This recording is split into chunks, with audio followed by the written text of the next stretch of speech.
बिस्मिल्लाहिर्रहमानिर्रहीम। अस्सलामु अलैकुम दोस्तों, उम्मीद आप सब खैर आफियत से होंगे। सुल्तान मोहम्मद तुगलक पार्ट 7। शाही कसर शाम के सुरमई धुंधलकों में अफसुर्दा और दिलगरिफ्ता खड़ा था। दुख के बारे गिरां से बोझल झोंकों में सिसकियां पोशीदा थी। दरो दीवार से उदासी और वेरानी टपक रही थी। दरबार के लिए वक्फ तवील ऐवान में उस वक्त मौत का सा सकूत तारी था। दरबारी सर झुकाए खामोश और रंजीदा खड़े थे। याकूत और ज़मरुद से सजा तख्त उस वक्त खाली था। उस तख्त पर जलवा कर होने वाला सुल्तान अलाउद्दीन खिलजी इस दुनिया से रुखसत हो चुका था और तमाम उमरा व वज़रा उस सान्हे पर मातम करने और इजहार ताज़ियत के लिए यहाँ जमा थे। दारुल हुकूमत में मौजूद वज़रा और उमरा के अलावा करीब व दूर के सभी परगनों और सूबों के वाली और कमानदार भी पहुंच चुके थे। दीपालपुर का कमानदार गाजी मलिक अपने जवां साल साहबजादे जोना खान और 9 उमर भतीजे फैरोज खान के साथ सर झुकाए रंजूर खड़ा था। जोना खान के जवां और दिलकश चेहरे पर भी फिक्र व तदद्दुद और मलाल की परछाइयां लरज़ा थी। एक तरफ तो वह मलिक नुसरत खान की पुरतशवीश हालत की तरफ से परेशान था, तो दूसरी तरफ सुल्तान की अचानक मौत के बाद मुल्क में पैदा होने वाली सूरत हाल से हिरासा था। वो अजीम फरमारवा के जिसने एक नई तारीख रकम की थी, तकदीर के लिखे ने उसको सफ़ाए हस्ती से यक जुम्बिश कलम हरफे गलत की तरह मिटा दिया था। इतना बड़ा सानहा वकू पजीर हुआ था, मगर कोई कयामत बर्पा ना हुई थी। ना कोई भूंचाल आया था, न गुजरते लम्हों के कदम डगमगाए थे, न मुतहर्रिक साअतों की नब्जें थमी थी। वक्त का कारवां जूं का तूं रवा दवा था। बस मीरे कारवां थक कर सो गया था। अपनों की कज अदाइयों और लापरवाहियों से आजिज होकर उसने मलिक काफूर को अपना मानकर अपना सब कुछ उसे सौंप दिया था और उसी संगदिलो दगाबाज शख्स ने दोस्त बनकर उसकी पीठ में खंजर पैवस्त किया था और उसकी रगों में जहर उतार दिया था। और यूं खिलजी अपने शाहाना जाहो जलाल खुसरवाना शानो शौकत को भूलकर किसी भी एक आम आदमी की तरह आंखें बंद करके अब्दी नींद सो गया था। दरबार में मौजूद सभी लोग अफसुर्दा और गमजदा मलिक काफूर की आमद का इंतजार कर रहे थे। कुछ ही देर बाद नायब मलिक यानी वजीर आजम मलिक काफूर अपने करीबी साथियों खान कोचक, हिजरत खान और खुसरू मलिक के साथ दरबार में दाखिल हुआ। उसने स्याह मातमी लिबास जेबतन किया हुआ था और उसके चेहरे से वैरानी टपक रही थी। दरबार में दाखिल होकर उसने एक निगाहे हुस्नो मलाल की तस्वीर बने सर झुकाए दरबारियों पर डाली, फिर आहिस्तगी से चलता तख्त के चबूतरे पर जा खड़ा हुआ। जैसा कि हम सब जानते हैं, मेरे मुंह में खाक, सुल्तान मुअज्जम अलाउद्दीन खिलजी इस दारे फानी से रुखसत हो चुके हैं। उसकी गमो अंदोह में डूबी आवाज उभरी, अफसोस अफसोस। उसके लहजा भर को थमते ही दरबारियों ने मातम के से अंदाज में सीने पर हाथ मारकर इजहार ताजियत किया। सुल्तान मुअज्जम को सपुर्दे खाक करने से पहले तख्तो ताज के वारिस का तयन जरूरी है। उसने दरबारियों के इजहार ताजियत को नजरअंदाज करते हुए अपनी बात जारी रखी। इस वक्त मेरे हाथ में सुल्तान मुअज्जम का नया वसीयतनामा है। उसने हाथ में पकड़ी एक दस्तावीज को लहराकर अपने सामने फैलाते हुए एक तायराना निगाह दरबारियों पर डाली। वो सब आंखों में हैरत और बेयकीनी लिए उसकी जानिब देख रहे थे। इस नए वसीयतनामे की रूह से सुल्तान मरहूम ने अपने बड़े साहिबजादे खिजर खान को वली अहदी से माजूल करके सबसे छोटे शाहजादे उमर खान को वली अहद मुकर्रर किया है। उन जुमलों के अदा होते ही पूरे दरबार में बेचैनी की एक लहर सी दौड़ गई। कई दरबारियों ने मुस्तरिब अंदाज में पहलू बदला और कुछ ने मशकूक और मानीखेज निगाहों से एक दूसरे की तरफ देखा था। इस वसीयतनामे पर सुल्तान मरहूम के दस्तखत और शाही मोहर मौजूद है। मैं काबिल एहतराम दरबारियों की खिदमत में ये वसीयतनामा मुलाहिजा के लिए पेश करना चाहता हूँ। दरबार में यकबारगी भन भनाहट सी जाग उठी। मलिक काफूर के इशारे पर खान कोचक ने वसीयतनामा करीब तरीन खड़े दरबारी की खिदमत में पेश कर दिया। उसने वसीयतनामे पर एक निगाह डालकर उसे आगे बढ़ा दिया। सभी जानते थे ये वसीयतनामा जाली है। मलिक काफूर ने उस वसीयत पर जबरदस्ती या धोखे से सुल्तान के दस्तखत करवाए हैं, मगर कोई भी उस हकीकत को जबान पर लाने की जुर्रत न रखता था। वसीयतनामा दरबारियों के हाथों में सफर करता जब गाजी मलिक के हाथ में पहुंचा तो लहजा भर को मलिक काफूर के चेहरे का रंग मुतगय्यर हुआ था। वो गाजी मलिक की बहादुरी और शुजात और हक गोई से वाकिफ था, मगर वो ये भी जानता था कि गयासुद्दीन तुगलक गाजी मलिक को बिला वजह दूसरों की बातों में रखना अंदाजी की आदत नहीं है। वो अपने काम से काम रखने का आदी था यही वजह थी कि मलिक काफूर खिलजी के तमाम गवर्नरों में गाजी मलिक को पसंद करता था और उसकी इज्जत भी करता था, या शायद उसकी शुजाअत और ताकत से खाइफ रहता था कि उससे हमेशा ही बनाकर रखना चाहता था। खुद गयासुद्दीन तुगलक गाजी मलिक को भी बेसबब मलिक काफूर से चपकुलश मोल लेने की जरूरत न थी, इसलिए वसीयतनामे पर एक निगाह डालकर उसने वो वसीयतनामा अपने पहलू में खड़े अपने बेटे जोना खान की तरफ बढ़ा दिया। वसीयतनामे पर निगाह डालते ही जोना खान की पेशानी पर सलवटें पड़ गई थी। कोई भी जी शऊर इंसान ये बात तस्लीम नहीं कर सकता था कि सुल्तान खिलजी ने अपने 3 जवान साल बेटे नजरअंदाज करके 5 साला कमसिन और नाबालिग बेटे को वली अहद मुकर्रर कर दिया था। गाजी मलिक ने अपने ज़हीन बेटे की कशमकश को महसूस करते हुए आहिस्तगी से उसके हाथ से वसीयतनामा लेकर अपने साथ खड़े बूढ़े वजीर मलिक इस्माइल के हवाले कर दिया। वसीयत के मुताबिक फैसला तो तय था, अब बस उस फैसले पर अमल पैरा होना बाकी था। सो शाम होने से कबल नौ उमर शाहजादे उमर खान को शहाबुद्दीन मोहम्मद उमर खान खिलजी के अलकाब के साथ तख्त नशीन करके उसके सर पर ताज दहली रख दिया गया। मलिक काफूर पहले से ही वजीर आजम के ओहदे पर फाइज था, इसलिए बज़ाहिर ताज तो उमर खान के सर पर था, मगर अमली तौर पर इनाने हुकूमत मलिक काफूर के हाथ में थी। ये बेइंसाफी खिलजी के मंजिले शाहजादे मुबारक शाह के लिए नाकाबिले कबूल थी। बाबा जान के वफादारों, नमक ख्वारों, क्या हो गया है तुम लोगों को? उसने दरबारियों को गैरत दिलाते हुए दुहाई दी। खिजर खान और शादी खान गवालियार के किले में नजरबंद हैं, मगर मैं तो यहां मौजूद हूं। कमसिन उमर खान की निस्बत मैं हुकूमत का ज्यादा हकदार हूं। आप लोगों को मेरे हक की खातिर आवाज बुलंद करनी चाहिए। शाहजादे, सुल्तान मरहूम ने वसीयतनामे में उमर खान के हक में फैसला देकर दीगर तमाम शाहजादों को हुकूमत के हक से महरूम कर दिया है। बूढ़े अमीर मलिक इस्माइल ने धीमी और मजबूर आवाज में जवाब दिया, और आप सब मेरे हक को तस्लीम करने के लिए तैयार नहीं हैं, ये जानते हुए भी कि वो वसीयतनामा जाली है। मुबारक शाह ने तैश भरी आवाज में कहा, वसीयतनामा जाली हो सकता है, मगर सुल्तान के दस्तखत और मोहर असली है। मलिक इस्माइल की बात ने मुबारक शाह का मुंह बंद कर दिया था, मगर मलिक काफूर के कान खड़े हो गए थे। उसके जासूसों ने यह गुफ्तगू उस तक पहुंचा दी थी और उसने फौरी तौर पर मरहूम सुल्तान की वसीयत पर शक करने और उसे जाली करार देने के जुर्म की पादाश में मुबारक शाह को गिरफ्तार करवाकर जिंदान में डाल दिया था। अब आपका अगला कदम क्या होगा? रात को ईवान खास में चौसर की बाजी के दौरान खान कोचक ने मलिक काफूर से सवाल किया था। सबसे पहले ग्वालियर में कैद दोनों बड़े शाहजादों के आंखों के दिए बुझाने हैं, क्योंकि जब तक उनकी आंखों में रोशनी रहेगी वो तख्तो ताज के हसूल के ख्वाब देखते रहेंगे। और अगले ही दिन मलिक काफूर ने अपने गुर्गे भेजकर खिज़र खान और शादी खान की आंखों में दहकती हुई सलाइयां फिरवाकर उन्हें हमेशा के लिए अंधा करवा दिया। अब मलिक काफूर की हुकूमत के लिए कोई खतरा बाकी न रहा था। खिज़र खान और शादी खान नाबीना हो चुके थे। मुबारक शाह जिंदान में पड़ा कैदोबंद की सौबतें झेल रहा था। वो हफ्ते में 2 दिन दरबार लगाता था। उमर खान को हरम से बुलाकर तख्त पर बिठाता और कुछ देर बाद उसे उसकी माँ के पास हरम में वापस भेज देता। गो के तख्त पर उमर खान बैठता था, मगर दर हकीकत हुकूमत की बागडोर मलिक काफूर के हाथ में थी। हुकूमत पर अपनी गिरफ्त मजीद मजबूत करने की खातिर उसने उमर खान की माँ दिलकुशा बानो से अक्द कर लिया और बड़ी मलिका जहां की सारी जायदाद और दौलत जब्त करके अपने तसल्लुत में ले ली। उन तमाम उमरा को कि जिन्हें वो अपनी राह का कांटा समझता था उसने माजूल कर दिया, मगर गयासुद्दीन तुगलक गाजी मलिक को दीपालपुर की कमानदारी और मलिक जोना खान को अमीर आखूर के ओहदों पर फाइज रखा गया था। मगर गाजी मलिक ने मुनासिब यही समझा कि दीपालपुर जाते वक्त वो जोना खान और फैरोज को अपने साथ लेता जाए। उस सिलसिले में उसने मलिक काफूर से इजाजत भी ले ली थी। मगर बाबा जान, यहाँ सब जोना खान ने कुछ पसोपेश का मुजाहरा किया। तुम्हें यहाँ के हालात का अंदाजा नहीं है जोना खान, गाजी मलिक ने धीमी आवाज और समझाने वाले अंदाज में कहा। तुम्हारा यहाँ से दूर रहना ही बेहतर है। रहा सवाल तुम्हारी मुलाजमत का, तो मैंने मलिक काफूर से बात कर ली है। तुम बेफिक्र होकर घर चल सकते हो। मुलाजमत के अलावा कुछ मरीज मेरे जेर इलाज हैं। जोना खान ने धीमी आवाज में तावील पेश की और साथ ही उसकी निगाह में नुसरत खान का चेहरा घूम गया। अगर तुम्हारा इशारा मलिक नुसरत खान की तरफ है तो आज दोपहर मैं खुद उसकी अयादत को गया था। गाजी मलिक ने गहरी सांस लेकर बताया, उसकी हालत कुछ बेहतर है। एहसन खान और मलिक तूसी जैसे बड़े अतिब्बा उसका इलाज कर रहे हैं। तुम्हारे यहाँ होने या ना होने से उसे कोई फर्क नहीं पड़ेगा, क्योंकि शिफा तो अल्लाह की तरफ से है। तभी बिल्कुल अचानक जोना खान के सोच के पर्दे पर जरनिगार बानों का उदास चेहरा और भीगी आंखें उभर आई थी। वो उसके लिए और उसके बाबा के लिए कुछ भी ना कर सका था, और करना भी चाहता था तो भला क्या कर सकता था। नुसरत खान को शिफा देना उसके इख्तियार में ना था, और जरनिगार की खामोश आंखों में मचलते सवाल का उसके पास कोई जवाब ना था। अब क्या सोच रहे हो? जा कर आखिरी बार नुसरत खान को देखाओ और चलने की तैयारी करो। वैसे भी बहुत दिनों से तुम अपनी माँ और बहन से नहीं मिले हो, वो दोनों तुमको बहुत याद करती हैं। यूं अचानक तुम्हें सामने पाकर वो बहुत खुश होंगी।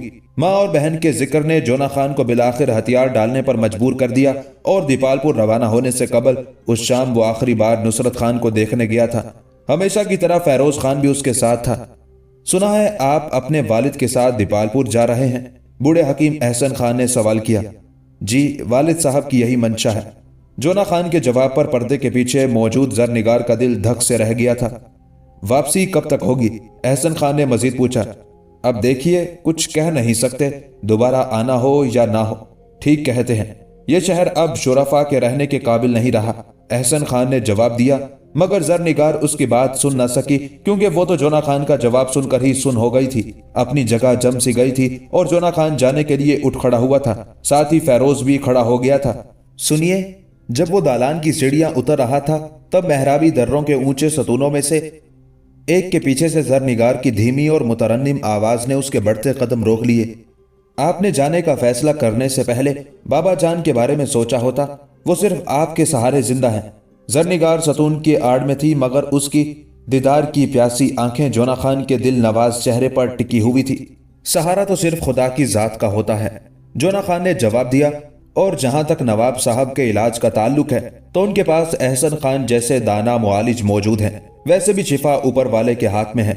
एक मेरे ना होने से उनके लिए कोई फर्क नहीं पड़ेगा। और इस हिरमान नसीब के बारे में आपका क्या ख्याल है? जरनिगार ने सिसकी सी ली। क्या आप अब तक नहीं समझ सके कि आप इस नाचीज के लिए क्या हैं? इस तरह की बातें आपको जेब नहीं देती।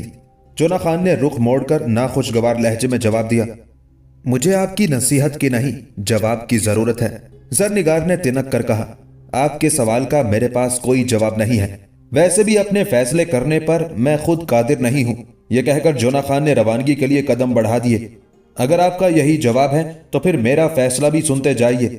जरनिगार मरमर के वसी कुत्र वाले सतून की आड़ से निकलकर एकदम जोना खान के सामने चली आई।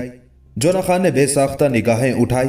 कर्बो अजियत और परेशानी के गुबार में लिपटी होने के बावजूद उसका हुस्न अब भी लाजवाब था। उसके कंवारे जसद से उठती दिलफरेब महक ने जोना खान को मशहूर कर दिया था।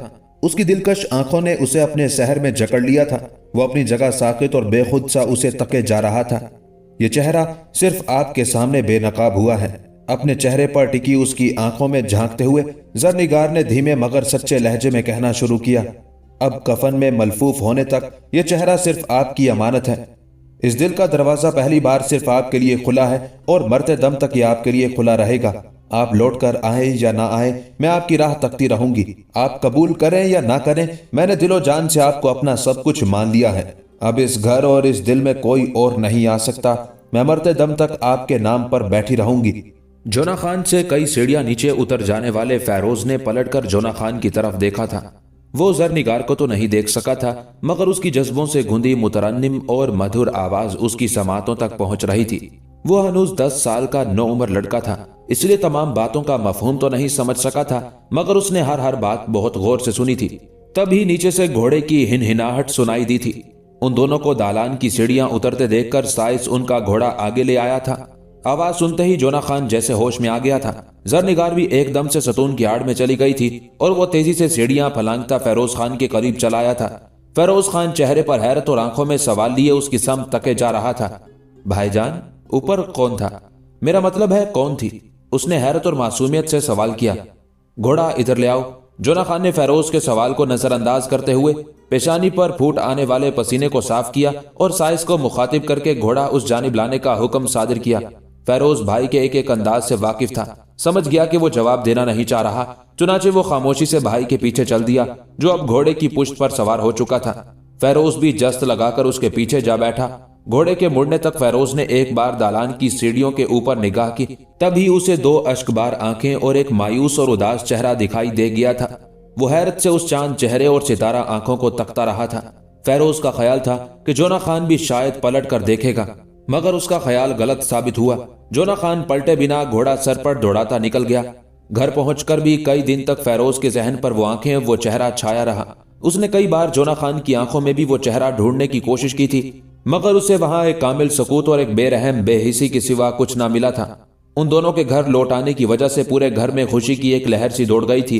मखदूमा जहां और बीबी कदबानो अपने अपने बेटों की वापसी पर बेहद खुश थी, तो नन्ही खुदावंद ज़ादा भाइयों की आमद पर खुशी से फूले ना समा रही थी। आपने ये बहुत ही अच्छा किया जो दोनों लड़कों को भी साथ ले आए। कल से अब तक मखदूमा जहां ये बात कई बार गयासुद्दीन तुगलक गाजी मलिक से कह चुकी थी, और ये बात कहते वक्त उसके लहजे में तशक्कुर का एहसास घुल जाता था। इन हालात में जोना खान वहां रहता तो मैं बिला वजह परेशान रहती। माना कि तुम जोना खान की माँ हो। आखिरकार गाजी मलिक जवाब देने पर मजबूर हो गया, मगर ये मत भूलो मैं भी उसका बाप हूं और मुझे भी उसी कदर अजीज है जिस कदर तुम्हें प्यारा है। मैं वहां के हालात की वजह से नहीं, इसकी गुस्सीली और जिद्दी तबीयत की वजह से इसे अपने साथ लाया हूं। अगर किसी वजह से वो गुस्से या जिद में आ जाता तो बिला वजह दूसरों के लिए मुश्किलें खड़ी कर देता। और जहां तक हालात का ताल्लुक है, मर्द बच्चे हालात की सख्तियों से नहीं घबराते। जिंदगी जंग करने, मुश्किलात पर गालिब आने और फातेह की तरह जीने का दूसरा नाम है। यही जिंदा रहने का हकीकी असूल है। और आसान जिंदगी जिसमें सब कुछ बगैर कशमकश के मिल जाए, जमादात और नबातात की जिंदगी है। आप लोग भी क्या बातें ले बैठे। बीबी कदबानो मुस्कुराती हुई गुफ्तगू में शरीक हुई। एक अरसा हो गया इस घर में खुशी के शादियाने नहीं बचे। मैं तो कहती हूँ भाभी जान, बस आप जल्दी से जोना खान की शादी कर दीजिए। मशवरा तो बुरा नहीं। मखदूमा जहां ने मुस्कुराकर ताइद तलब निगाहों से गाजी मलिक की तरफ देखा। आप क्या कहते हैं? मैंने पहले कभी आपकी किसी बात से इख्तलाफ करने की गुस्ताखी की है? गाजी मलिक की बात पर कदबानो बेसाख्ता हंस पड़ी थी और मखदूमा जहां के रुखसारों पर सुर्खी छलक आई थी और वो शर्माकर वहां से उठ गई। जोना खान तक जब ये बात पहुंची थी तो वो बड़ा हैरान हुआ। कमाल है, शादी ब्याह का ये कौन सा वक्त है? क्या मतलब? अब के मखदूमा जहां के हैरान होने की बारी थी। खैर को तुम 20 बरस के होने को आए हो, यही तो वक्त होता है शादी ब्याह का। मैं अपनी उम्र की नहीं, मुल्क की हालात का जिक्र कर रहा था। आप देख रही हैं उधर दिल्ली में क्या हो रहा है, और हम यूं लाताल्लुक होकर शादी के शादियाने बजाने बैठ जाएं, ये कहां की अक्लमंदी है? क्या आपकी शादी दिल्ली में होगी? फेरोज खान ने बेसाख्ता सवाल किया और उसके जहन के पर्दे पर वो उदास आंखें और मायूस चेहरा उभर आया था। ये सवाल तुम्हारे जहन में क्यों आया? बीबी कदबानो ने चौंक कर बेटे से सवाल किया। क्योंकि वहां दिल्ली में एक हवेली के दालान में फेरोज खान ने जवाब देना शुरू ही किया था कि जोना खान ने घबरा कर पलट कर उसकी जानिब देखा तो वो बोलते बोलते एकदम खामोश हो गया। बोलो ना, वहां हवेली में दालान में क्या था? कदबानो कुछ समझ नहीं पाई थी। चची जान, आप भी कहां बच्चे की बात सुनने लगी? जोना खान ने सटपटाते हुए बात बदलने की कोशिश की। मेरा ख्याल है इस घर में सबसे पहले इस घर की इकलौती बेटी की शादी होनी चाहिए, यानी खुदावंद ज़ादा की। मेरी ख्वाहिश है कि इसकी शादी इस धूमधाम से हो कि लोग बरसों याद रखें। अल्लाह तुम्हारी जबान मुबारक करे।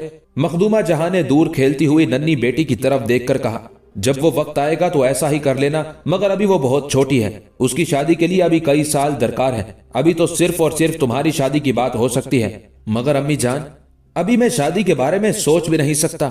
अभी मेरे करने के लिए बहुत से जरूरी काम है। शादी के बंधनों में उलझकर वो काम अधूरे नहीं छोड़ सकता। मखदूमा जहां खामोश हो गई, उसे जोना खान में अपने देवर रज्जब की झलक नजर आई थी। वो भी शादी के नाम पर यूं ही बिदकता था क्योंकि उसके दिलो दिमाग में एक अनजान हसीना की तस्वीर सजी थी। तो क्या जोना खान भी किसी ख्याली पैकर के इश्क में गिरफ्तार है? उसने परेशान नजरों से उसकी तरफ देखते हुए सोचा। और अगर ऐसा हुआ तो रज्जब की तरह जोना खान की शादी के सिलसिले में भी बहुत मुश्किलों का सामना करना पड़ेगा।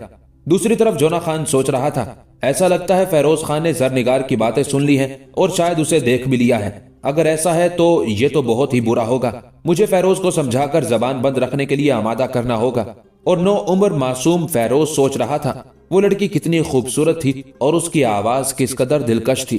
भाईजान को किसी ना किसी लड़की से तो शादी करनी है, तो फिर वो उसी से क्यों नहीं कर लेते जो कह रही थी? भला क्या कह रही थी वो? फेरोज देर तक उसकी बातें याद करने की कोशिश करता रहा था, मगर एक जुमले के सिवा उसे कुछ याद नहीं आया था। इस दिल में और इस घर में आपके सिवा कोई दूसरा नहीं आएगा। मैं मरते दम तक आपके नाम पर बैठी रहूंगी। शहर दहली पर स्या रात साया फिगन थी। कूचाओ बाजार सुनसान और वैरान तारीकी की आगोश में दुबके पड़े थे। हर समत हू का आलम था। कभी कभी हवाओं की सिसकियां सी उभरती और तनावर दरख्त लरस कर मातम करने लगते और हवाओं के थमते ही फिर दम साध कर साकित हो जाते। कसरे हजार सतून पर मलिक काफूर के हजारों सितम जारी थे। मलिका जहां की तमाम दौलत और जायदाद जब्त करके उसे जिंदान में डाल दिया गया था। दोनों बड़े शहजादे खिजर खान और शादी खान पहले ही बिनाई से महरूम होने के बाद जिंदान की तारीक कोठरियों में कैद थे। मलिका दिलकुशा से निकाह के बाद मलिक काफूर बादशाह वक्त उमर खान का सोतेला बाप बन बैठा था। गो के तख्त पर उमर खान था, मगर हिंदुस्तान का असल बादशाह मलिक काफूर ही था। तमाम अहकाम व फरामीन वो खुद जारी करता था। उसने बड़े बड़े ओहदों पर अपने वफादार हिंदुओं को फाइज कर दिया था। अब उसकी आंखों में 17 साल शाहजादा मुबारक शाह बुरी तरह खटकने लगा था। वो कैद में होने के बावजूद उसके खिलाफ आवाज बुलंद करता रहता था। उसकी माँ भी बेटे के लिए राह हमवार करने में लगी रहती थी। मलिक काफूर के लिए सब नाकाबिले बर्दाश्त था। चुनाचे उसने कसरे 1000 सतून के 2 मुहाफिजों करक और मुजीब को बुलाकर शाहजादे मुबारक शाह के कत्ल के लिए आमादा किया। सरकार, इन हालात में शाहजादे का कत्ल शायद आपके हक में अच्छा साबित ना हो। खान कोचक ने धीमे लहजे में मशवरा दिया, बेहतर होगा कि कत्ल की बजाय दहकती सलाइयों से उसकी बिनाई जाया करवा दी जाए। चलो यही सही। मलिक काफूर ने मुहाफिजों की तरफ देखकर हुक्म सादिर फरमाया, आज रात तुम लोग कसर में जाकर मुबारक शाह की आंखों को हमेशा के लिए बिनाई से महरूम कर दो। जो हुक्म सरकार। मुहाफिजों ने सर तस्लीम खम करते हुए जवाब दिया और रात के सन्नाटे में दबे पांव चलते, तारीकी की आड़ लेते शाहजादे के जिंदान खाने की तरफ चल दिए। वो बदनसीब आंखों पर बाजू धरे ठंडे फर्श पर लेटा था। दरवाजा खुलने की आवाज पर तड़प कर उठ बैठा। सामने दोनों मुहाफिज हाथों में दहकती सलाइयां लिए खड़े थे। तुम दोनों क्या मुझे अंधा करने के इरादे से आए हो? मुबारक शाह ने वहशत ज़दा लहजे में सवाल किया। संग दिलो, क्या भूल गए मैं अलाउद्दीन खिलजी का बेटा हूं? मैं इसी कसर में पैदा हुआ, तुम लोगों के सामने बड़ा हुआ, अपने अजीम सुल्तान अलाउद्दीन खिलजी की नस्ल के जिसकी हिफाजत पर मामूर थे। अब उसे ही मिटाने पर तुले हो। शाहजादे, खामोशी से खुद को हमारे हवाले कर दो ताकि हम तुम्हारी आंखें फोड़कर तुम्हें अंधा कर सकें। हुज्जत और बहस करोगे तो मजबूरन हमें तुम्हें जान से मारना होगा। मुजीब ने तुर्श लहजे में कहा। शाहजादा भी कहते हो और उस शाह के साथ के तमाम उम्र जिसका नमक खाते रहे नमक हरामी पर भी तुले हो। मैं उसी शाह का बेटा हूं। ये देखो। मुबारक शाह ने अपने गले से मुरस्सा का लावा निकालकर उनके सामने डाल दिया। ये देखो, ये तुम्हारे सुल्तान मुअज्जम की निशानी है। भूल गए उस सुल्तान को?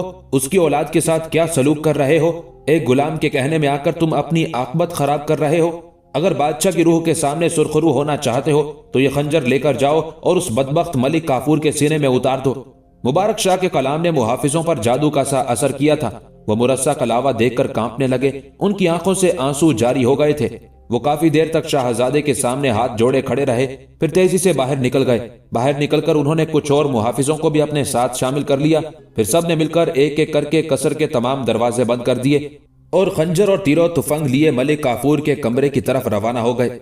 ये सब क्या है? हाथों में बराहना खंजर और आंखों में नफरत और गुस्सा देखकर मलिक काफूर लरज उठा था। तुम लोग पागल तो नहीं हो गए हो? पागल तो हम पहले थे, अब होश में आए हैं। मुजीब आगे बढ़कर बोला, पिछले 35 दिनों से तो खानदान अलाई को खाक में मिलाने में लगा है और हम खामोश तमाशाई बने तेरा जुल्म देख रहे हैं। अब हमारी आंखें खुल गई हैं। अब तेरे जबरो जुल्म के खात्मे का वक्त आ गया है। यह कहकर मुजीब ने आगे बढ़कर मलिक काफूर का सर तन से जुदा कर दिया। दूसरे मुहाफिजों ने खान कोचक समेत दीगर और साथियों को वासिले जहन्नम कर दिया था और सिर्फ 35 दिनों की हुकूमत के बाद मलिक काफूर का किस्सा तमाम हो गया।